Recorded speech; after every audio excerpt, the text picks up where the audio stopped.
Bedreigingen van politici nemen hand over hand toe. Je zou kunnen zeggen, het loopt de spuigaten uit. En dat vinden ook heel veel bestuurders en politici in Limburg, die in actie zijn gekomen om daar wat aan te doen. De actie Stop Limburg trekt een streep trok veel aandacht de afgelopen tijd. En terecht, denken wij. We gaan erover praten met de burgemeester van Roermond, Jolanda Hoogtanders, en met Sabine Maas hier aangeschoven. Om met de burgemeester te beginnen. Het is een breed gedragen actie. Geeft dat ook iets aan over de urgentie, dus het belang ervan?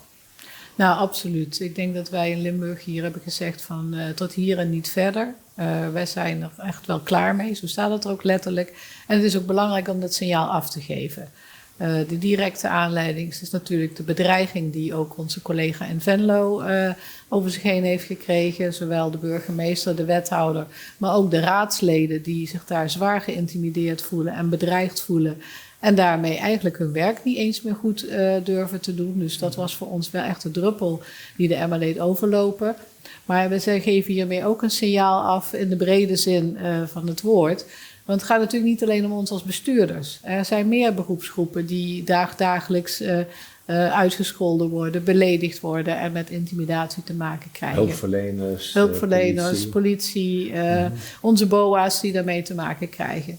En ik vind dat we uiteindelijk gewoon eens een keer een halt moeten toeroepen.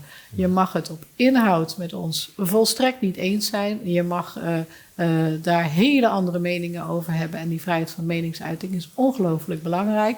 Maar je hebt wel fatsoensnormen in acht te nemen en je te gedragen en bedreigen en intimideren. Dat kan absoluut niet. Ja. Hoe komt het dat het, want eerder was het alleen in de Randstad voornamelijk, het meeste natuurlijk, dat het toch steeds meer ook naar de provincies is getrokken? Ja, ik denk dat het een brede ontwikkeling in onze samenleving is, die al een aantal jaren gaande is. We hebben daar met de Raad ook al een keer bij stilgestaan. Het agressieparadijs heette het, zeg maar, degene die training gaf. En het heeft te maken met een aantal factoren. De individualisering, die natuurlijk al jaren heel erg ver is doorgegaan. De gelijkheid, hè. Er is niemand meer die meer of minder is dan de ander. Dus ja, de zachtverhoudingen zijn weg. De informatisering, hè. Dus iedereen heeft heel veel informatie en zit via internet natuurlijk ook in allerlei eigen bubbels, waar die gevoed wordt en misschien wel versterkt wordt in zijn eigen gelijk. Die combinatie, het loslaten toch ook wel van bepaalde fatsoensnormen die we niet meer zomaar van huis uit nog meekrijgen. De stapeling daarvan zie je in de hele samenleving en die bereikt iedereen en dus ook ons. Ja. Maakt het u zorgen? Ja, absoluut. Kijk, als ik kijk naar onze democratie, die heb ik heel hoog in het vaandel staan. Daar moeten wij echt onze schouders onder zetten om te zorgen dat die democratische rechtsstaat, dat we die overeind houden. Die wordt aan verschillende kanten uitgehold en dit is er absoluut één. Als onze raadsleden zich niet meer durven uitspreken over waar zij voor staan, waar zij voor gekozen zijn door de verschillende achterbannen, ja, dan kunnen zij ook niet meer de besluiten nemen op de wijze zoals wij dat in Nederland graag doen. Namelijk in goed overleg met een uitwisseling van argumenten, verschillen van mening mogen bestaan en uiteindelijk wordt er gekozen. Ja. Maar wat gaat dit opleveren door alleen te zeggen stop? Nou, alleen stop is natuurlijk niet genoeg. Ik denk dat waar het hier over gaat zijn eigenlijk de twee belangrijkste elementen uit deze boodschap. Wij trekken een absoluut harde grens bij geweld en intimidatie. En dat betekent dat wij ook aangifte gaan doen. Dus dat wij hard gaan optreden op het moment dat er daadwerkelijk sprake is van bedreiging. Ik vind dat ook iedereen aangifte moet doen. En waar ligt die grens dan? Want soms als iemand iets op Twitter, nu X, roept, dan roept de helft van Nederland, oh, er moet aangifte worden gedaan. En de andere helft zegt, ja, dat valt allemaal wel mee. Maar als je net in die andere partij zit en de situatie is omgekeerd, dan roepen ze exact hetzelfde. Waar ligt volgens u die grens? Nou, daar zijn we natuurlijk ook goed overleg over met het OM. Maar er zijn natuurlijk wel een aantal harde grenzen. Hè? Iemand met de dood bedreigen is een hele harde grens. Discriminatie is een hele harde grens. En ik denk dat je die gewoon moet trekken. En dat wij door de aangifte te doen ook gaan zien waar we die grens dan ook met elkaar in de brede zin trekken. Ik zeg dat omdat in het politieke debat kan het er ook verhit aan toe gaan. Dat lijkt iets van de laatste tijd. Ja. Maar 100, 200 jaar geleden ging het er ook zo aan toe in sommige verschillende gremia. Ja. En de vraag is natuurlijk, zijn wij dan gevoeliger of is het meer verhard of speelt het allebei een rol? Nou ja, ik vind dat je geweldsbedreigingen nooit mag toestaan. Dus een uitspraak van ik weet waar je huis woont, ik wacht je buiten op. Je moet een kopje kleiner gemaakt worden. Dat zijn uitspraken die gewoon absoluut niet kunnen, omdat je dan in een strafbare kader terecht bent gekomen. Okay. En zelf vind ik dat fatsoensnormen ook in acht genomen moeten worden.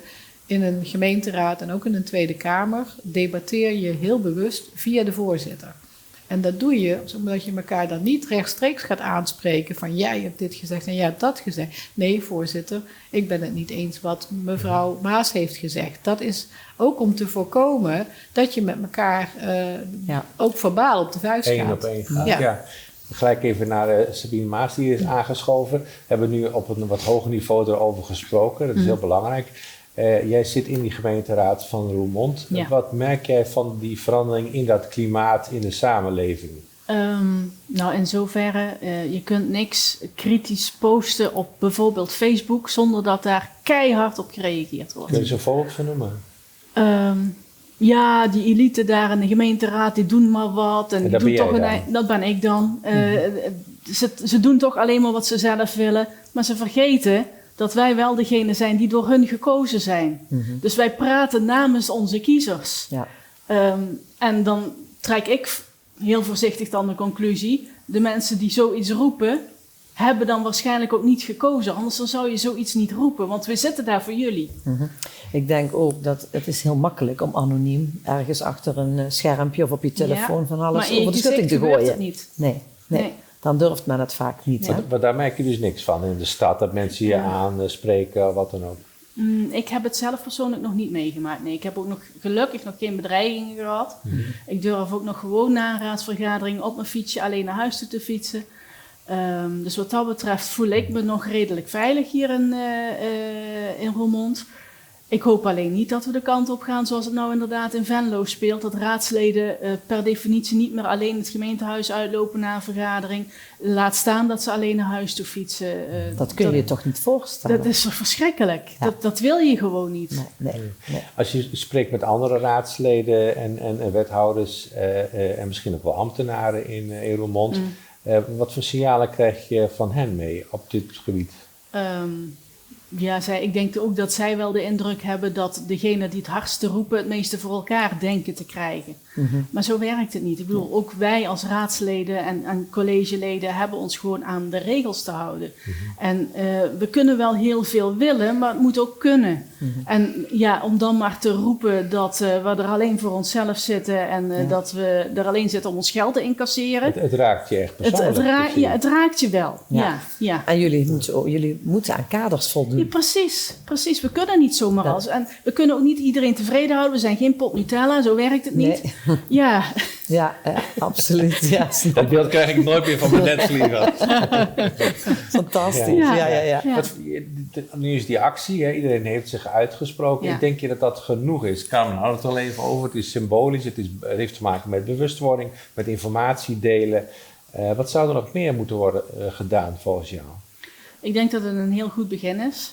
En ik hoop inderdaad dat door deze actie te starten, dat ook meer volksvertegenwoordigers zich gesteund voelen en ook daadwerkelijk aangifte doen op het moment dat ze zich bedreigd voelen. Inderdaad, wat de burgemeester al zei, een bericht privé of op Facebook of X, noem het maar op, van ik weet waar jij woont, dat is voor mij al een bedreiging. Dus dan kan ik aangifte doen en dan hoop ik dat er ook meteen wat mee gebeurt. Ja. Er wordt vaak in verband met deze discussie ook gezegd, de politici geven zelf het slechte voorbeeld, of omgangsvormen in het debat, we hadden het er net al even over. Is dat iets wat jij beaamt of zeg je nou, dat valt wel mee? Nee, ik vind dat reuze meevallen. Er kunnen best wel een keer discussies ontstaan, maar dat is logisch als je probeert je standpunt duidelijk te maken, dat een keer de gemoederen ook oplopen.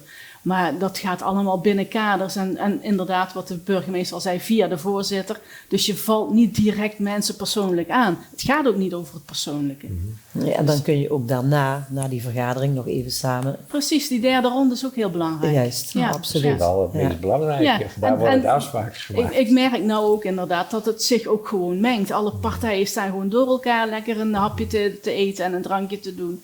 En dat gaat gewoon hartstikke goed. Dat Superbelangrijk.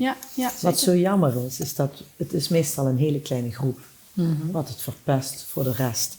Alleen omdat je die inderdaad zo hard hoort of ziet, vergeet je dat er 99%